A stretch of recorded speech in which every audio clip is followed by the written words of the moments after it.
भाई सुन, आज जो बात प्रेमानंद महाराज जी ने कही ना, वो सिर्फ सुनने की नहीं थी, वो सोच बदल देने वाली थी। मुद्दा ये था कि जो लोग समाज के सबसे कठिन और अंधेरे हिस्सों में जाकर दूसरों की जिंदगी बदलने की कोशिश करते हैं, उनके सामने सबसे बड़ी चुनौती बाहर की नहीं, अंदर की होती है। क्योंकि जब आप किसी की मदद करने निकलते हो, तो रास्ता आसान नहीं होता। कभी डर लगता है, कभी मन कहता है, क्या मैं सही कर रहा हूं? क्या मुझ में इतनी ताकत है? अगर सब उल्टा हो गया तो? महाराज जी ने कहा, यह सवाल आना बिल्कुल स्वाभाविक है, क्योंकि जो काम सच्चा होता है वो कभी हल्का नहीं होता।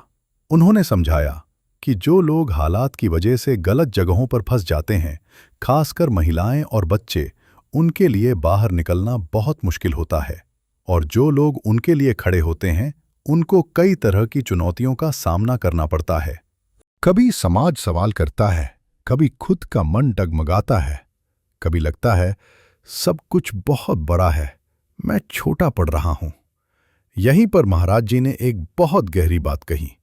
उन्होंने कहा, अगर आप में एक जीवन को भी अंधेरे से बाहर निकाल लिया, तो समझो बहुत बड़ा कार्य कर लिया। दुनिया बड़े बड़े कामों को गिनती है, लेकिन ईश्वर एक एक जीवन को देखता है।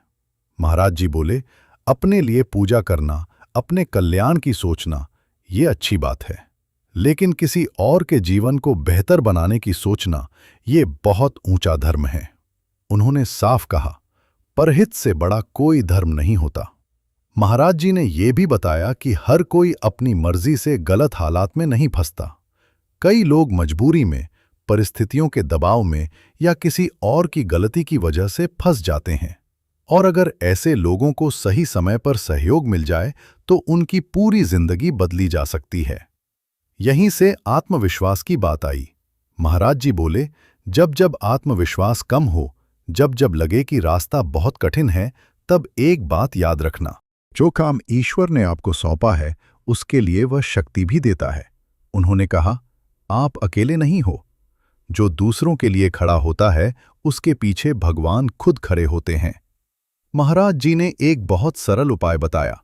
उन्होंने कहा, जब मन कमजोर पड़े तो नाम जप करते रहो, क्योंकि नाम में ताकत होती है। नाम आपको याद दिलाता है कि आप सिर्फ अपनी शक्ति से नहीं, ईश्वर की कृपा से काम कर रहे हो। उन्होंने ये भी कहा कि अच्छा काम करने वाले को डर लगना स्वाभाविक है, लेकिन रुक जाना सही नहीं है। डर का मतलब ये नहीं कि रास्ता गलत है, डर का मतलब है कि रास्ता जरूरी है। इसके बाद महाराज जी ने मैं के भाव की बात की। उन्होंने कहा कि अहंकार, ज्ञान या मैं ही सब कुछ हूं, ये भावना भी कई बार रास्ते में आ जाती है। जब इंसान ये मान लेता है कि मैं सिर्फ माध्यम हूं, तब चिंता कम हो जाती है। महाराज जी ने अपने अनुभव से बताया कि कभी कभी बहुत ज्यादा ज्ञान भी हृदय को खाली कर देता है, इसलिए भक्ति का रास्ता अलग होता है। भक्ति का मतलब है अपने आप को भगवान के भरोसे छोड़ देना। उन्होंने बहुत सुंदर उदाहरण दिया। जैसे एक छोटा बच्चा माँ की गोद में निश्चिंत होकर सो जाता है, वैसे ही भक्त को भगवान पर पूरा भरोसा रखना चाहिए। महाराज जी बोले, जब ये भरोसा आ जाता है तो आत्मविश्वास अपने आप मजबूत हो जाता है, क्योंकि फिर डर नहीं रहता कि मैं क्या करूंगा, बल्कि विश्वास रहता है कि भगवान संभाल लेंगे। अंत में महाराज जी ने बहुत साफ शब्दों में कहा, जो काम आप कर रहे हो वो बहुत बड़ा है, मुश्किल है लेकिन नामुमकिन नहीं। डर लगे तो रुकना नहीं, पीछे हटना नहीं, भगवान आपके साथ है। और सच कहूं भाई, ये सुनकर ऐसा लगा जैसे किसी ने दिल के अंदर एक मजबूत दीवार खड़ी कर दी हो। अगर आप किसी के जीवन में थोड़ी सी भी रोशनी ला पा रहे हों, तो समझो ईश्वर आपसे प्रसन्न है।